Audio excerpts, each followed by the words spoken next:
Olá, essa entrevista é para o Centro de Memória do Jornalismo Mineiro, uma realização da Casa do Jornalista de Minas, em parceria com a Faculdade de Comunicação e Artes da PUC Minas. Hoje nós recebemos o repórter cinematográfico, cinegrafista Saulo Luiz, com vasta atuação no mercado cinematográfico de Belo Horizonte, Minas Gerais, com repercussão nacional. Saulo atuou na Rede Minas de televisão, TV Vila Rica Antiga Bandeirantes, TV Manchete e na TV Globo Minas por quase 30 anos. Hoje ele é o nosso convidado. Vamos começar, Saulo. Muito obrigado por ter aceitado o nosso convite. Quem agradece sou eu, um privilégio estar aqui podendo dividir um pouquinho da minha vivência espiritual, da minha vivência profissional e humana com vocês. Muito bem. Saulo foi nascido e criado no bairro São Paulo, aqui em Belo Horizonte, filho de Maria Perpétua e Luciano Gonzaga, um grande cinegrafista também, cameraman, referência em Belo Horizonte e Minas Gerais. Saulo, queria que você começasse a falar um pouquinho da sua infância com seu pai, a influência que ele teve em você e como é que você foi parar ainda jovem, criança, lá na Band Minas. É uma história curiosa, né? Eu sou filho da periferia da região nordeste de Belo Horizonte, bairro São Paulo. Como qualquer família de negros, é uma vida bem difícil, muito difícil, ter nascido nesse lugar sem possibilidades. Meu pai veio do Rio de Janeiro para cá, para BH, na década de 50. Ele era motorista da Rádio Itatiaia. Foi convidado para trabalhar na TV Rica, TV Vila Rica, que hoje é TV Bandeirantes, como assistente de estúdio. Com 3 anos de Bandeirantes, ele me chamou me ajudou a arrumar um emprego como office boy da TV Vila Rica. E aí tudo começou, né? A gente muito curioso, sedento a aprender, um universo totalmente diferente da periferia que eu vim. Então eu estava muito sedento a aprender. A carreira começa aí. E você teve essa ascensão, o que despertou? A televisão, quando a gente entra em uma televisão, não sei se com você foi assim, mas o jovem, quando entra numa estação de televisão, especialmente na parte técnica, ele fica maravilhado. A gente estava comentando aqui antes do programa, do making off, as pessoas trabalhando, montando o estúdio aqui, você citou isso aqui antes da gravação. Quando a gente entra no estúdio de televisão, a gente fica maravilhado quando é jovem, criança. E você teve essa experiência, né? Trabalhando como office boy, como todo jovem, né? Aquilo ali te despertou, falou, não, eu quero é isso. O que mais me chamava a atenção, eu nasci com um bichinho da inquietação, né? Eu queria que minha voz fosse ouvida. Eu nasci muito rebelde com a qualidade de vida que o Estado de Direito me dava. Quando eu entrei na TV, mesmo novo, com 14 anos, que eu vi a possibilidade de ali aprender um ofício, onde mais para frente a minha voz pudesse ser ouvida, eu não perdi tempo, eu não perdi oportunidade. Então eu fui trilhando os passos como office boy. Fui convidado a ser auxiliar de estúdio, contra a regra, montando cenários, dando tempo, e sempre curioso com a imagem. Então, quando dava o intervalo, eu ia para trás das câmeras e ficava fazendo enquadramento. E meu pai era um dos câmeras, me ensinava os macetes de como enquadrar, de perspectiva, de fundo, de cenário. E logo em seguida, eu já queria estar na rua, porque o mundo acontece na rua. O mundo real, ele acontece nas ruas. E fui trabalhar com o André Amaral, um repórter cinematográfico da TV Globo, que tem vasta experiência, que foi meu mestre profissional, foi um dos meus mestres profissionais. Todo mundo acha que meu pai foi meu mestre profissional, mas não foi. Meu pai iniciou a porta de entrada para que eu fosse office boy da TV Vila Rica. Mas para o ofício repórter cinematográfico, eu fui conhecer o André Amaral. Eu perguntei para ele algumas coisas. Você quer aprender? Quer? Pede ao seu chefe para te liberar para no final de semana você trabalhar comigo. E daí eu não parei mais. Saulo, naquela época existia muito essa parceria, né? Essa amizade entre os colegas, né? De ensinar o ofício para o outro. Hoje não é tanto assim, né? E o André Amaral realmente tem um plano cinematográfico bacana e você também não precisa nem falar. Você é um cara que tem muita experiência, a gente vai falar sobre isso aqui hoje. E como é que foi o primeiro dia que você saiu com uma câmera, você falou, poxa, agora tá comigo, eu tenho que sair e reportar? Eu me lembro como se fosse hoje. Um dos repórteres cinematográficos da TV Minas se sentiu mal e não foi trabalhar. Eu virei para a chefe de reportagem da época, Ana Brant, e falei assim, eu dou conta de fazer. Ela falou, então você vai fazer. Era uma época de Natal, eu fui gravar o presépio de Pipiripau. até hoje foi uma das melhores reportagens que eu fiz em vida.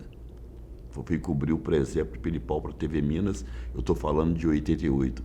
Essa meninada que está aí não tinha nem pensado em nascer ainda. Bom, e esse ar seu característico, né, o seu plano de imagem, eu me lembro que a gente teve alguma atuação juntos, né, em algumas emissoras de televisão, e eu me lembro muito bem que os repórteres chegavam para mim e pediam para sair com o Saulo Luiz, porque gostavam do jeito dele trabalhar, achavam que a imagem dele trazia sensibilidade. Como é que você trabalha essa questão do que você está mostrando através da sua lente com o lado humano? Quando vocês me convidaram para vir até aqui, colocar essa vivência em memória, mas mais do que isso, partilhar essas memórias para quem está vindo agora, porque o futuro é ancestral. Se você quer chegar lá na frente, você é obrigado a parar e olhar para trás, de onde você veio, para você aprender a contar as histórias. A diferença que eu imagino que eu tenha feito na carreira é que a grande maioria dos meus colegas, eles eram técnicos, sabia tudo de lente, de câmera, mas tinha pouca experiência de passar o sentido daquela reportagem para a matéria. Eu estou falando da parte humana, do ser humanístico. Eu imagino que quando os colegas queriam trabalhar comigo, é porque eles sentiam o meu poder de transmitir a relação humana naquele trabalho, né? A gente vem agora de um acidente gravíssimo de um abrigo que caiu em cima de alguns idosos e matou muita gente. Você não vai mostrar corpos estendidos no chão, mas tem uma fotografia na parede, tem um texto no chão, tem um chinelo, tem uma roupa. Por analogia, você consegue contar as histórias. O cinema chama isso de plano de fundo. Eu acho que é plano de fundo. Você consegue contar o caso, mas de maneira humana. Porque você imagina, o cara que é pedreiro, se ele não souber tirar um nível de uma parede, ou não souber colocar um tijolo até um atrás do outro, ele não pode se dizer um pedreiro. Então, esse ofício técnico que os meninos estão fazendo aqui, se você ensina, a pessoa pega. Mas e a vivência? E a experiência? E a empatia com o outro? Eu vejo no cenário, nesse momento, tem algumas raras exceções, que os meninos que estão formados hoje, eles vão falar de posto de saúde pública, nunca frequentaram um. Os meninos vão falar de transporte público, nunca andaram de ônibus. Eles não têm culpa de ter o privilégio, mas têm culpa, sim, de não fazer o trabalho que o Sebastião Salgado fazia, do processo de imersão, né? Eu vou conhecer como é que esse mundo funciona, eu vou conhecer como é que esse universo funciona. Daí, sim, eu vou me preparar para fazer uma reportagem sobre a vida desses indivíduos. A melhor técnica que o Sebastião Salgado usava era essa. Ele chegava numa tribo indígena de qualquer lugar do mundo e não fotografava nos primeiros dias. Ele guardava a câmera e ficava vivendo com os índios. Ia tomar banho no rio, ia ajudar a plantar, ia ajudar a pescar. Quando ele percebia que ele estava transitando como qualquer um outro, aí sim ele pegava a câmera e começava a registrar. Então ele registrava o mais próximo da realidade daquela gente. E eu trouxe isso para o meu trabalho. Quando a gente vem da periferia, a gente traz um olhar, porque lá se não for junto, se não funcionar junto, a coisa não anda. As carências são muitas, então as pessoas são muito próximas. O que eu quis fazer com o meu trabalho de repórter cinematográfico ou de jornalista? Trazer essa empatia, esse amor que cura para as reportagens. E eu acho que aí que foi o diferencial que eu acho que eu consegui imprimir na minha carreira. Saulo Luiz é jornalista e também tem uma graduação em cinema. O cinema te ampliou esse horizonte através da imagem? Como é que o cinema agregou na sua profissão? Olha, eu tive essa graduação no cinema, eu acho que ela durou 1 ano e meio.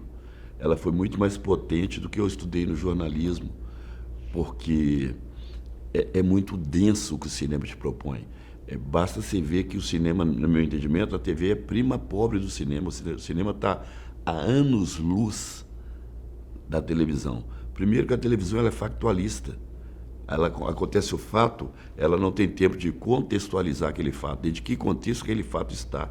Então a chance da gente errar a informação é muito grande, porque você trabalha estritamente com o fato. O cinema não. Tem uma bela pesquisa, tem um belo roteiro, uma bela preparação, tem uma bela captação, e você tem um tempo de respiro para editar e cercar esses temas em todas as possibilidades possíveis e imagináveis. Já a televisão não te permite esse tempo, ela é muito factoide, né? Ela é muito factual. Sim, ok, a televisão é o factual e você passou quase 40 anos fazendo factual.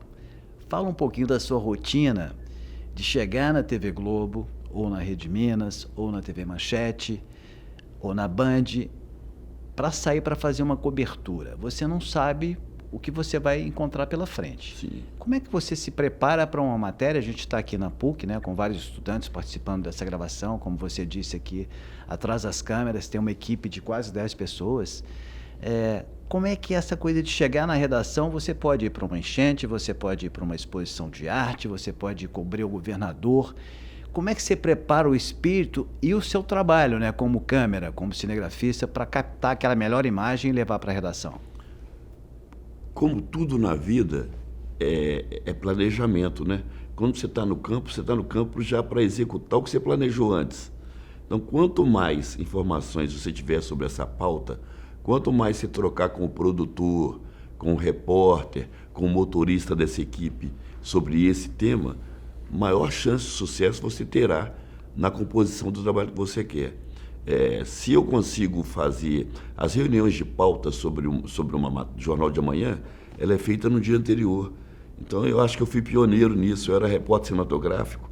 Quando a galera do jornalismo, a produção, estava preparando o jornal de amanhã, eu já tinha chegado da rua, eu sentava lá na produção e ficava ouvindo a maneira deles pensarem, o que eles queriam no VT. Eu conseguia agregar valor também da minha experiência de vida naquela pauta. Então, quando eu chegava para executar, eu já estava bem inteirado do que eu precisava de fazer. Então, era só executar o que foi planejado um dia anterior.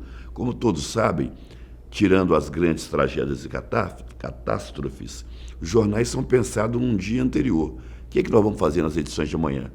Nesse momento de pensar em fazer a TV, eu já estava sentado lá. Era raríssimo a participação de um repórter fotográfico nessas reuniões. Mas espera aí, pensava eu, se eles vão legislar minha vida lá amanhã, é legal que eu esteja lá. Porque na hora que eu for captar as imagens, eu já estou ambientado com o que eles pensaram, que discurso que eles querem naquela reportagem, e mais, poder agregar a minha vivência, a minha experiência dentro daquilo. Era mais ou menos assim que eu fazia. Realmente você é mais um lado pioneiro do Saulo Luiz, porque realmente as reuniões de pauta, logo depois dos telejornais, elas não contavam com a participação dos repórteres cinematográficos. Não. E você ficava ali já estudando o que eu preciso fazer. Bacana demais. Eu sempre fui sedento a aprender, sabe, Luiz? Eu digo que eu cheguei a 40 anos de profissão sem saber quase nada dessa vida. Sem saber quase nada. Eu estou vendo os meninos aí agora com o mundo na mão, né? Você tem inteligência artificial, você tem tecnologias avançadas, mas o que você tem no cérebro? Eu imagino que o cérebro de cada um de nós que aqui está é um HDzinho que você vai colocando informações, abastecendo esse cérebro de tudo, até ler num post Traga o Seu Amor em 10 dias sobre a economia internacional, a guerra. Você tem que entender um pouquinho de cada coisa, para você aprender a fazer conexões, e conexões mais rápidas e mais potentes. Então, você primeiro precisa abastecer seu HD de muito conhecimento, e daí ouvir o Gari e ouvir o presidente da República com o mesmo respeito, com o mesmo carinho, e filtrando e armazenando o que é bom. Porque quando vier os temas, mais cedo ou mais tarde, uma informação que você acha que está solta na sua cabeça, vai ser a melhor parte do reportagem que você vai entregar para as pessoas assistirem em casa. É importante, então, trabalhar nessa questão do conteúdo. Mas eu vou te fazer uma pergunta agora, já que a gente veio para a modernidade, né? Você atravessou toda a tecnologia de filmagem na televisão brasileira, começando lá no final dos anos 80 ali e até hoje. Então você pegou toda a evolução de equipamentos, né? Você citou aí o celular. Hoje é possível um repórter sair para a rua com o celular na mão e entregar uma matéria que uma equipe de televisão inteira consegue fazer. Eu queria que você fizesse um paralelo do seu começo com aquelas câmeras pesadíssimas, né? TV Manchete tinha uma câmera da marca Aikegami que pesava 15, 16, 18 quilos. E hoje você consegue fazer tudo no celular. Como é que foi essa evolução tecnológica e como é que você trabalhou passando por todas essas etapas? A evolução tecnológica ela é assustadora. a velocidade com que ela acontece. Veja bem, eu só não peguei película, filmes. Não sei se a galera sabe aí, os cinegrafistas da época, repórteres cinematográficos, trabalhavam com filme, com peça, e aquilo tinha um tempo de duração. Não tinha como gravar take 3. Você gravava uma passagem, errou, não tem tempo mais. Você saía com 1000 pés de filme de 3 minutos. Você gravava 3 minutos e não tinha tempo de fazer outra coisa além daquilo. O tempo passou.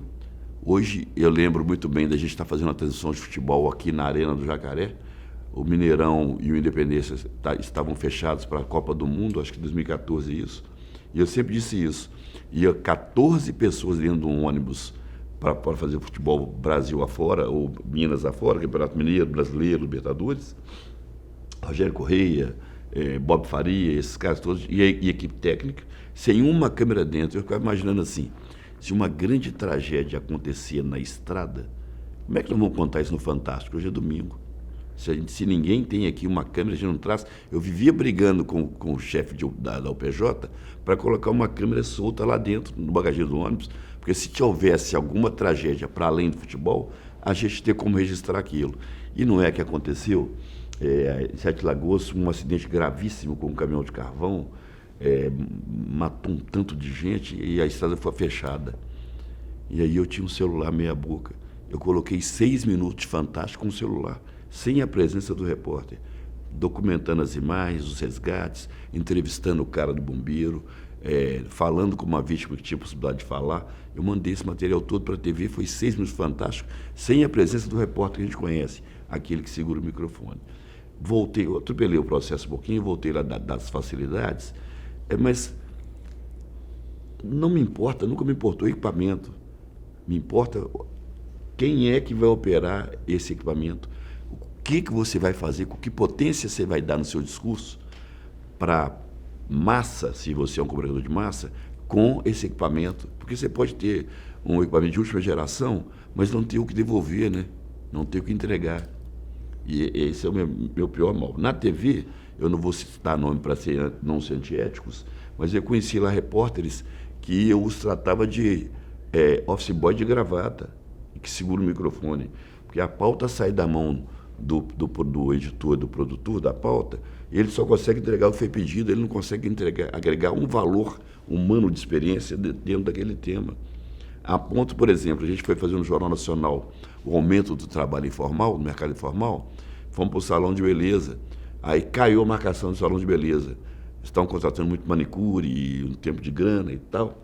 O repórter queria roubar a pauta porque ele não tinha aquilo. Eu falei, não, vem cá. Fui no meu bairro, mas a gente gravou em 3 salões de beleza. Então, assim, eu estava agregando ali meu network, meu conhecimento e tal. E essa nova geração, eles estão muito presas a uma pauta que é dura, que ela é só o início de um caminho, de uma reportagem. Ela não é reportagem. Porque quando você vai para o campo, esse assunto, esse tema, ele pode dar uma vira. Você pode ter saído para cobrir um incêndio, na verdade, não era nem incêndio, era um treinamento do incêndio. Então, muda muito rápido. E eu estou vendo os meninos com muita tecnologia, mas com pouco repertório de vivência e, pior, de empatia, salvo boas exceções, mas poucas. Saulo, e vamos falar um pouquinho agora da relação repórter cinematográfico com repórter de texto.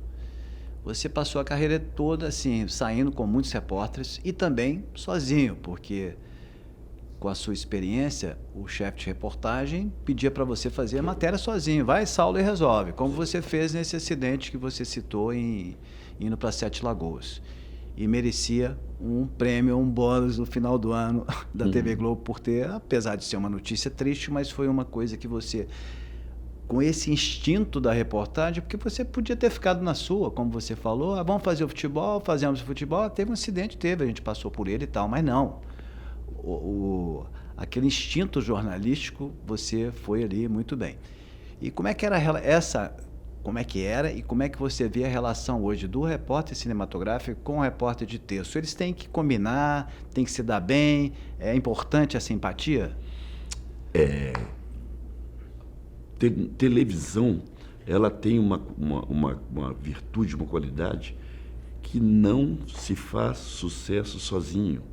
Basta lembrar que eu estou sentado aqui sozinho falando e atrás de mim tem 10 pessoas que prepararam todo esse circo tecnológico para que isso pudesse acontecer. Não se faz televisão sozinho. Eu fiz parcerias profissionais com muita gente boa. Glória Maria, Ismar Madeira, minha filha Tabata Polini, Arthur Almeida, Marcelo Canelas, os top da TV Globo, Galvão Bueno, todos eu trabalhei com eles. E nesse momento de trabalho junto, de um discurso único, feito a várias mãos, mas é um discurso único, tem que ser gêmeos siamês. Ou siamês que fala, tem que ser gêmeos. Parceria total, tem que sentar e afinar. O que você pensou dessa reportagem? Eu pensei por essa linha. Tá bom, eu executo a linha que você quer, mas eu tenho uma sugestão, eu tenho essa sugestão, essa, mais essa, e aí você junta isso tudo. Isso vai para uma ilha. Aí o editor fala assim, gente, faltou um detalhe. Que tal se eu pegar no arquivo que é uma imagem assim, assim, assado, pegar uns números aqui, rechear com um número? Então, tá vendo que é uma orquestra? Por mais que você veja o lugar de destaque do maestro, o maestro não é o destaque, ele só está regendo uma grande banda, que se faltar um instrumento lá no fundo desafinar, ele atrapalha o trabalho como tudo. Então, o trabalho de repórter, de texto, do microfone e o cinematográfico, é corda e caçamba. É corda e caçamba, só funciona com muita boa relação humana entre os dois. Eu me lembro que o repórter que eu mais me desentendi, com a crítica construtiva para bem, chamado Ismar Madeira. Ismar Madeira, a gente tinha discussões sobre o trabalho homéricas. Um cara extremamente competente, mas com a parte humana um pouco abalada, a ponto de a gente ir gravar uma aldeia aqui para o lado de indígena, aqui para o lado de Valadares. Aí, olha que coisa louca, cacique da tribo era uma índia, era uma mulher. E num lugar muito humilde e simples. Eu lembro quando a gente chegou com a equipe, ela nos contou, nós éramos 4 na equipe, ela nos contou e eu comecei a registrar aquilo, gravar, com a Ikegami. Ela entra dentro da oca dela, sai com 4 bananas, entrega uma para cada um, tira o cocar, que é a coroa dela, que significa a posição dela na tribo, põe na cabeça do repórter. Pois bem, naquele momento ele não sorriu, ele não abraçou essa senhora, ele não tocou essa senhora, e eu fiquei com aquilo. Mais tarde, no hotel, revendo as imagens, eu chamei ele para ver, dá uma olhadinha nisso aqui, o que faltou nisso aqui? E aí nós começamos a trocar. Ele me passava a técnica dele, eu passava a minha parte humana. Ele me passava a técnica e eu passava a parte humana. Por causa dele eu fui fazer a pós-graduação, por causa dele eu fui fazer a graduação, e nós viramos grandes amigos. Ele foi para ser correspondente fora do país, a gente se falava toda semana, e a nossa ligação extrapolou os muros da TV Globo, de amizade, mas de jeito que ela se deu? Ela se deu da gente se completar trabalhando. Eu entrava com a deficiência humana que ele tinha e ele me completava com a parte técnica do trabalho que ele tinha. Então é uma relação que é fundamental. Eu tenho muito respeito para quem está de trás das câmeras, quem está lá, porque tudo acontece por causa dessa galera. E dentro do preconceito estrutural que Djamila diz bem no nosso país, além dos preconceitos que a gente já conhece, homofóbicos, raciais e tal, tem um preconceito que ele é estrutural. É uma profissão que ninguém vê, a não ser que você desfoque a imagem, que você perca um áudio. Quando você acerta a alta performance para cima, o prêmio vai para o repórter. O microfone, tem que ganhar um prêmio Vladimir Herzog em Brasília. Dificilmente vai repórter fotográfico, vai o cara. Eu já ganhei prêmio Vladimir Herzog em que o repórter Luiz Mar ficou 90% no hotel e 90% eu fui para a rua fazer, porque era uma câmera investigativa sobre tráfico de crianças nas estradas de Minas Gerais. O repórter não vai aparecer no investigativo. Então ele ficava, eu ia para posto de gasolina, para a beira da estrada, para uma boate que sequestrava meninas de 13 a 18 anos num contrato, ela não podia sair de lá fazendo programas. Então a gente conseguiu mostrar tudo isso e fomos premiados no prêmio Vladimir Herzog. Quem é que foi receber o prêmio? Então ainda é uma profissão que ela está dentro do bojo do preconceito estrutural que esse país atravessa. Em contrapartida, é uma profissão maravilhosa. Sabe aquele menino inquieto que queria gritar para o mundo as verdades? Eu consegui fazer isso com o meu trabalho, imprimir uma imagem que fosse diferente, que gritasse para o mundo as indiferenças. Sempre Fui um militante com a câmera no ombro para as causas sociais, para a igualdade social, GLBT, homofobia, racismo. Eu sempre trabalhei nessa linha. E agora tenho orgulho de dizer que minha filha herdou essa qualidade minha. Ela também trabalha 100% do trabalho vocacionada às causas sociais, mesmo dentro de uma empresa muito poderosa que é a TV Globo. Você cita em algumas falas suas que a sua família, né, o seu pai, você e a sua filha, é uma coisa meio de Darwin, né? Que vai evoluindo. É literalmente a história de Darwin na minha família. Meu pai foi até onde ele pôde, com as condições que ele pôde ir. Eu vim até onde eu pude, agora minha filha está caminhando um pouco mais na frente com o que ela tem para fazer de bom. Ela é repórter do Fantástico hoje, exclusiva para o Fantástico. Então é uma linhagem de profissionais de televisão que, glória a Deus por isso, a gente só foi avançando. Cada um que passou o bastão entregou para o outro o bastão mais azeitado e melhor. Saulo, vamos lá, vamos voltar um pouquinho agora em coberturas. Você já citou algumas coberturas que te marcaram. Eu queria também saber um pouco mais dessas coberturas. Por exemplo, na TV Manchete, em algum momento, eu lembro que você passou pela TV Manchete no período da ditadura. Teve alguma cobertura que te chamou a atenção? Deixa eu conceituar essa história um pouquinho, porque meu primeiro emprego foi TV Vila Rica, Bandeirantes, e aí a minha escola de televisão foi a TV Minas, o acabamento dessa joia profissional foi se dar na TV Manchete, onde os melhores profissionais naquele tempo trabalhavam na TV Manchete. E lá na Manchete me ocorreu uma demanda de matéria que, para mim, eu não esqueço nunca mais. Eu estava no jantar com esposa e filhos. A Cássia Lage, que era editora-geral da TV, me liga umas 10 horas da noite de um sábado ou domingo, dizendo assim: a gente estava saindo da ditadura militar no AI-5, corre para cá para a Manchete, pega o equipamento e vem para o sindicato, porque explodiram uma bomba no sindicato jornalista, é um atentado. Essa cobertura ela me marcou muito, porque a gente estava saindo da ditadura para o AI-5 e o sindicato, nosso sindicato, ele foi muito atuante, ele era muito atuante com as causas políticas e sociais, até hoje, do nosso estado e do nosso país. Imagina o Brasil sem imprensa. Tem todos os defeitos da imprensa, possíveis e imagináveis, de linha editorial e tudo, mas você imagine o Brasil, o país dos coronéis, sem imprensa livre. O que não era? Então, nos idos de 88 e 90, eles explodiram uma bomba para calar a boca e colocar com medo os jornalistas que cobriam política no nosso estado de Minas Gerais. Essa cobertura me marcou muito na TV Manchete, que hoje é Rede TV. Essa, inclusive, existe lá na Casa do Jornalista e no Sindicato de Jornalistas uma parte, um pedaço da porta que foi destruída com esse atentado à bomba. Está lá no pedestal, para que todos lembrem que houve um atentado à bomba ali. E você cobriu isso. Isso, por isso que eu digo que o futuro é ancestral, né? Para essa galera que está chegando agora, para ter essa liberdade de expressão, para saber usar bem essa ferramenta da comunicação que vai curar um país, ou vai ajudar um país a se curar e fazer justiça social. É bom estudar a história da profissão e do país para você saber o que fazer no tempo de hoje com essa tecnologia aí. Na TV Globo você passou 30 anos trabalhando. São centenas de matérias, milhares eu diria. Dessas que você fez, quais que te marcaram? Umas 3 ou 4 assim, que não saem da sua cabeça. Bom, na TV Globo eu tive uma experiência profissional muito grande. Eu gravei muito Globo Repórter, eu viajei esse país de cabo a rabo. Eu fiz coberturas internacionais de Copa do Mundo, Olimpíada no Japão, Olimpíada na Grécia, aqui no Brasil. Fantástico, Globo Rural, Jornal Nacional. Mas tem umas coisas que me marcam muito, que me marcaram muito. Eu lembro de ter gravado, hoje em dia é fácil, né?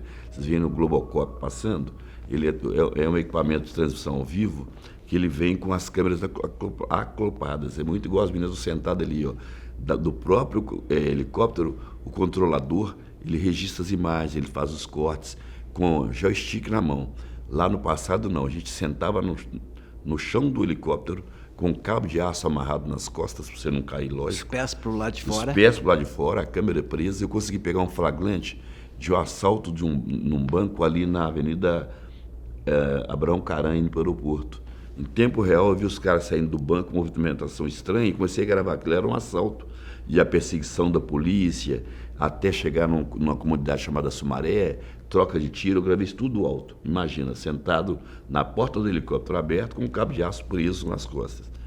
Só que estava na hora do jornal. E a aeronave não tinha o que tem hoje, transmissão ao vivo.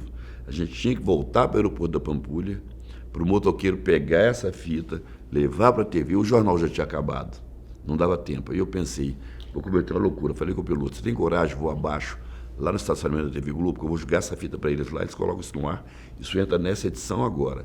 O piloto falou, aí eu topo. Falei, então vamos embora. Fiz o contato com a chefia de reportagem, Patrícia Pinheiro, que foi sua colega, Luiz Henrique, nossa colega de trabalho. Eles se prepararam, eles tiraram uma cortina do lugar, 2 técnicos ficaram segurando em cada ponta da cortina. Eu envolvi essa fita de vídeo com fita crepe para ela se proteger. Eu lancei essa fita na cortina, eles colocaram a fita bruta no ar e o Arthur Almeida, que já morreu, que apresentava o jornal, foi narrando em tempo real essa notícia. Isso me marcou também. Uma das coisas que me marcou, esse episódio me marcou muito, a ousadia, o comprometimento com a informação, o comprometimento com quem está te assistindo, né? Isso me marcou bem. Você levar uma informação dessa forma, né?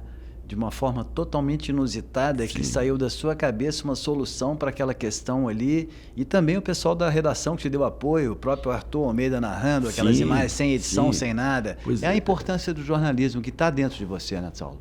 Pois é, eu comparo essa atuação de cada um de nós que aqui está com uma inquietação muito grande. Tem que entregar mais do que está combinado. Como é que eu vou marcar um tempo, uma história profissional, vou ser respeitado, vou ter um bom salário, vou conseguir ser reconhecido, se eu fazer mais do mesmo? Né? Então, o bichinho da inquietação tem que estar dentro da gente. Eu acho que qualquer profissão que você fizer com amor, com entrega, 100% naquele lugar, entregando o melhor que você puder, você vai ser sempre observado. Eu acho que uma das características que eu mais tive era essa do sair na frente, porque você tem na hierarquia que eu te falei do preconceito estrutural, você tem numa TV as funções definidas. Você tem o repórter, que é o chefe da equipe, é o cara que vai barbeado, terno e gravata, bonitinho. Você tem o rap-cine, aquele cara que vai na luta, né, com a câmera no ombro. Você tem o auxiliar dele e você tem o motorista. Então, quer queira, quer não, tem uma relação estabelecida ali. Se você joga com o companheiro repórter durão, eu que mando, você ferrou toda a relação. Como eu tive ótimos parceiros de troca, eu consegui desenvolver muito mais, eu consegui imprimir a minha identidade profissional 100% nas reportagens em que eu participava dela. Os assuntos eles se embolam, porque a gente já falou lá atrás dessa parceria em equipe, mas é muito parecido com o que está acontecendo aqui. É uma pena as pessoas não poderem ver o que está acontecendo aqui, os bastidores, para que eu possa estar falando. E televisão é fundamental esse trabalho em equipe. O sucesso só é garantido se todo mundo entregar o melhor que puder naquela demanda. Eu acho que essa é uma filosofia de vida sua, né? Ir além do que é proposto, né? Você imagina, Luiz, sem romantizar a minha causa negra, sem romantizar que a gente sofreu 500 anos nesse país, é um país hipócrita e injusto e desigual. Basta ver as mulheres como sofrem, como os negros sofrem, como os indígenas sofrem. Isso até hoje acontece de fato. Posto isso, eu nasci nessa condição, um homem negro, na periferia, sem recurso, pobre. Isso na minha vida era fácil. A partir daí, o que eu vou poder fazer para me ajudar a sair fora dessa carapuça que esse país me coloca? Eu vou ter que ser diferente. O que eu preciso para ser diferente? Leitura, estudar, pesquisar, ler muito, estudar muito, pesquisar muito, perguntar muito. Que eu vou conseguir sair, quebrar esse paradigma, quebrar essas regras. Essa corda no pescoço que a gente que mora pela já nasce. Eu consegui tirar essa corda do pescoço, eu consegui respirar e eu consegui marcar um tempo e uma hora dentro do que eu faço, justamente para entender que essas três coisas ruins que a sociedade nos impõe, elas já eram postas. Quem podia fazer por mim era justamente eu mesmo. Então foi aí que eu virei a chavinha com 14 anos, já pensava nisso, você acredita? E eu comecei a virar essa chave e o resultado foi muito bom, foi gratificante, muito bom. Ter a voz ouvida, por exemplo, quando um de nós aqui tenta falar com o governador sobre um posto de saúde que não funciona, ele não vai te receber. Mas quando uma imagem de uma câmera da TV Globo bate lá no posto e aquilo vai lá com as pessoas gritando ajuda, aquilo vai fazer levantar da cadeira na hora. Eu já fiz vários governadores, até presidente da República, levantarem da cadeira para resolver o problema de quem precisa. Com o nosso trabalho. Isso é poderoso demais, né? Isso é poderoso demais. Eu acho que é para isso que essa profissão serve. As pessoas ficam, os mais novos, no romantismo de ser jornalista, que é bacana, que vou aparecer na televisão, mas é uma missão. Ser jornalista não é profissão, é missão. Muito poucos vão ganhar igual a Glória Maria ganhou, como William Bonner e tal. A grande maioria é missionário. A minha voz sozinha é fácil calar, mas uma câmera no meu ombro, representando uma grande empresa ou não, eu provoco a mudança do que eu quero na minha aldeia, na minha cidade, no meu país. Eu acho que é um marco legal para a gente versar sobre ele, assim, a importância de ser jornalista num país desigual, num país preconceituoso, onde se matam mulheres, onde se agridem pessoas de todas as formas, todos os dias. Como é que a gente pode fazer para isso? Minimizar isso? É com o trabalho de comunicação.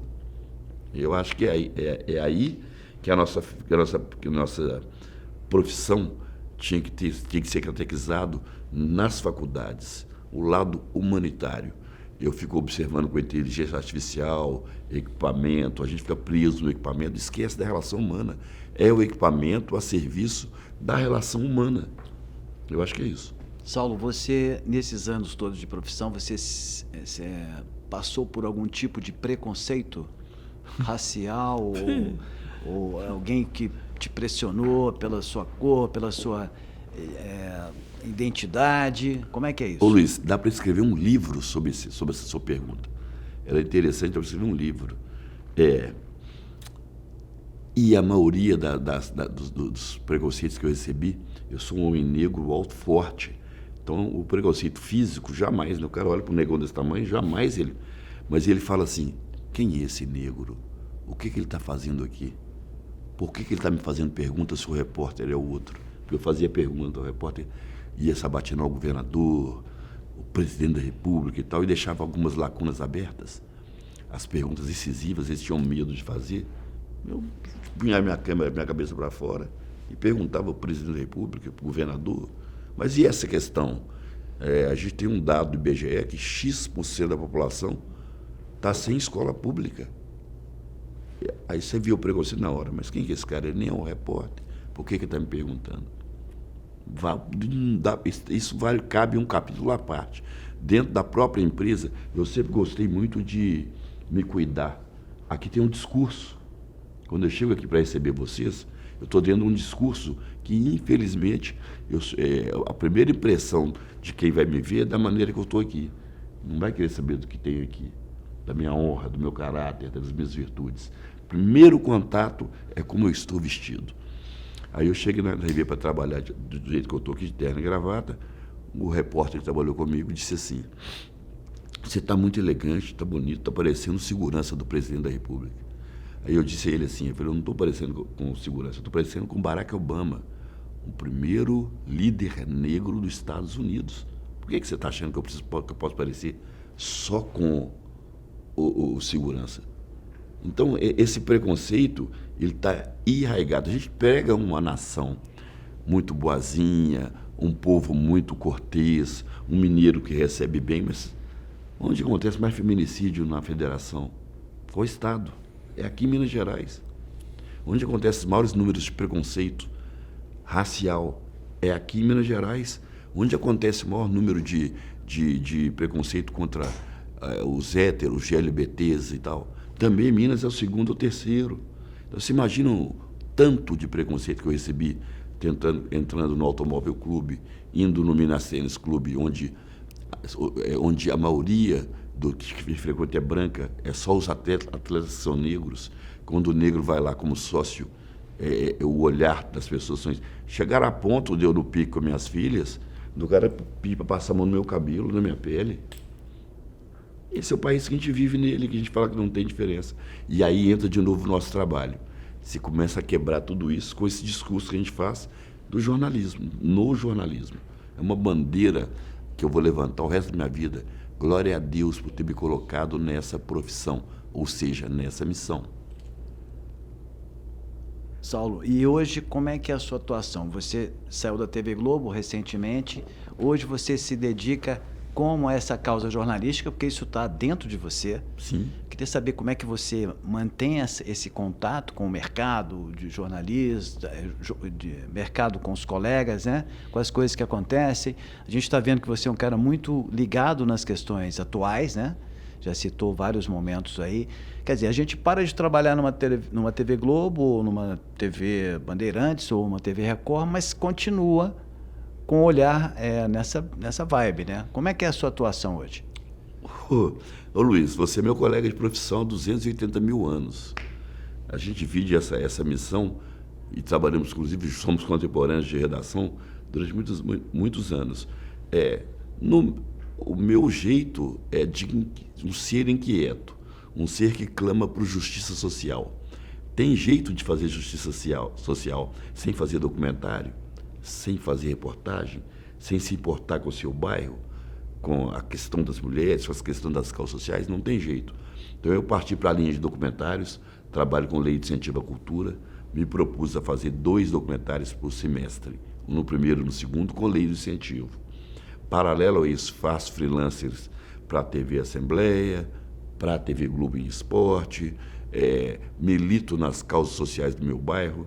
Os regionais da prefeitura sofrem comigo lá, porque eu registro primeiro, chego lá e falo, tem essa questão que eu queria que vocês resolvessem. Não vai precisar procurar a imprensa para você resolver uma água que está vazando, para você resolver um esgoto que ali, para você resolver a falta de água, esse lixo na rua. Então eu sou um militante das causas sociais e vou morrer um militante das causas sociais. Eu preciso entregar um pouquinho para os meus que a vida me deu. Eu preciso entregar. Tanto é que eu tenho possibilidade de morar em bairros melhores, eu continuo morando lá na periferia, porque eu tenho um valor de gratidão muito grande. Eu fui forjado e formado nessa comunidade, eu não posso me dar as costas. Então, por exemplo, eu cansei de ganhar vários ingressos do Cirque du Soleil, a TV dava pra gente. Eu nunca fui no Cirque du Soleil.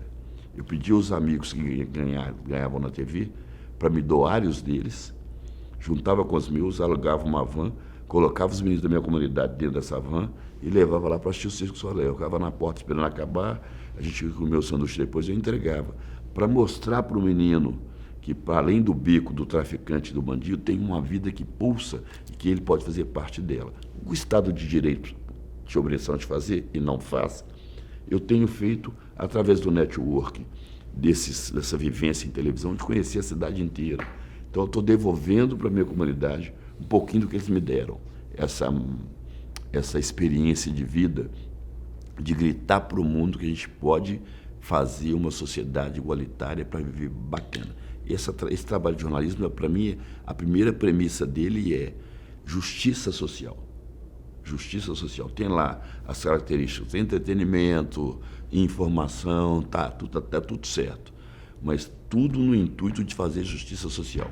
Não se pode o filho do rico entrar na federal, estudou na preparação na escola privada a vida inteira, na hora dele ir para a faculdade ele vai para a federal. Eu paguei aqui a PUC para minha filha, que é jornalista, ela veio da escola pública, ela não teve condição de passar numa federal, não teve. Então ela veio para a PUC. Eu vendi meu rim para formar ela aqui. Ela não tinha que estar na federal, não? Uma colega da TV comemorando que o filho dela tinha passado no curso de engenharia, na federal em primeiro lugar. Aí eu disse, colega bem conceituada, muito conceituada, repórter. Você não tem vergonha de fazer isso, não? Seu marido, diretor, você, repórter, somar os 2 salários, dá uns 150 mil. Seu filho vai estudar de graça e o meu e o irmão dela, o irmão dele vai estudar, vai vender o rim para estudar na escola privada. Você não acha que está desequilibrado, não? Eu, se eu no seu lugar, eu teria vergonha de estar comemorando isso. Então, eu usei a minha profissão para contestar, para combater. E isso está dentro de mim, eu vou morrer com isso. Tá claro que você continua com essa mesma pegada. Não para. Filmando. Isso para. É muito importante para que as pessoas que passarem por você e perto de você, onde você atuar, entenderem essa sua causa, né? Eu não sei se é causa ou se é uma missão de vida. Bom, parabéns, eu tô, assim, não sabia que você estava ainda tão atuante e fico feliz com isso. Vamos lá. Eu quero te perguntar agora como é que você vê a atuação e a importância da Casa do Jornalista e do Sindicato do Jornalista nesse momento atual na formação de novos jornalistas e também na gestão da categoria. Eu vejo o Sindicato de Jornalistas, a Casa dos Jornalistas, como uma mãe ou como um pai, e os associados como um filho. Quando você passa aperto aqui, quando a gente passa aperto em casa, a gente corre para o colo da mãe. O sindicato é uma mãe, uma analogia, é uma mãe e um pai.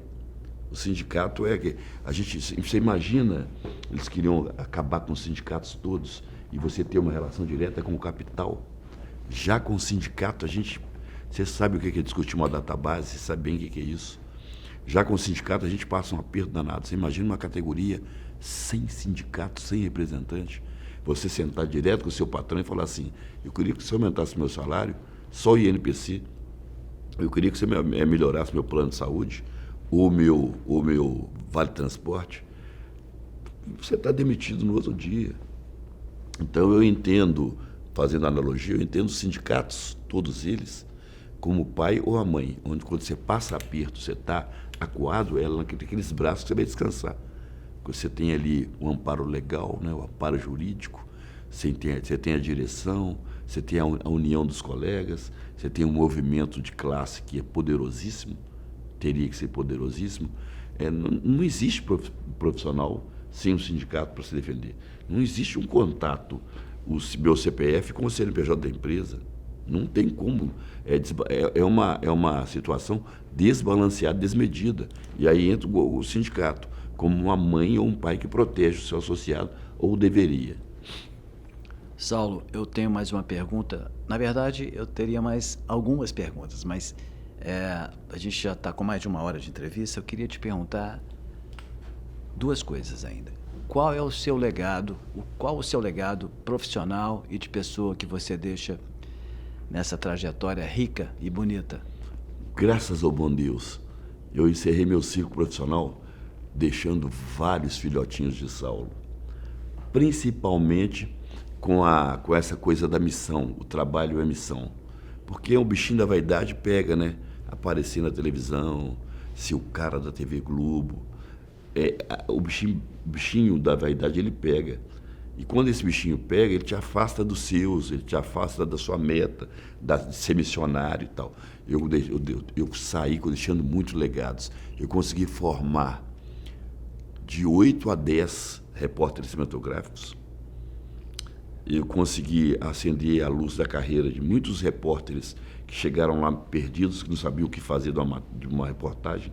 Fabiana Almeida chegou de Divinópolis negra, com um terninho branco.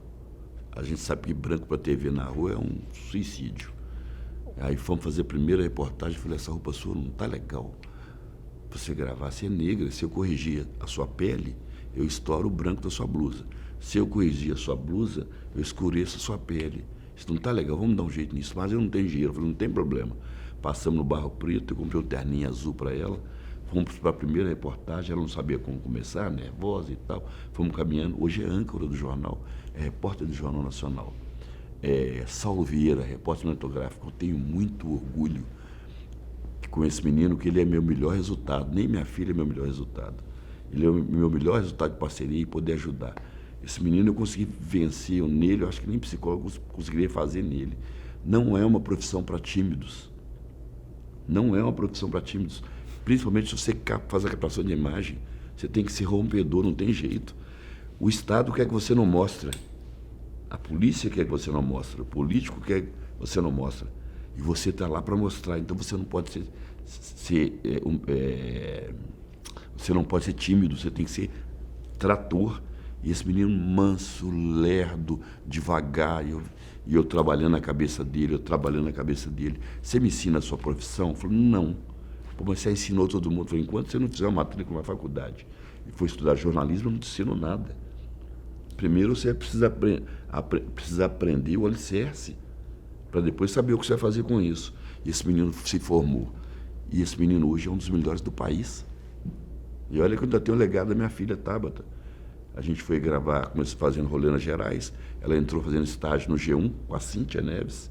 Estágio no G1, mas é uma comunicadora de mão cheia. E eles perceberam, começou a fazer um programinha, uma matéria. Isso é um programa, rolê nas Gerais. Ela deu a ideia, a sugestão da ideia do programa.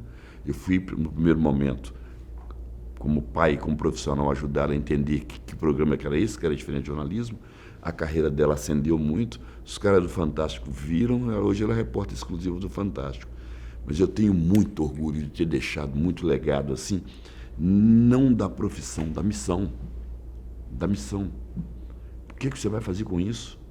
Você precisa entender o que você vai fazer nessa terra, nesse mundo. Qual é o meu papel como ser humano aqui?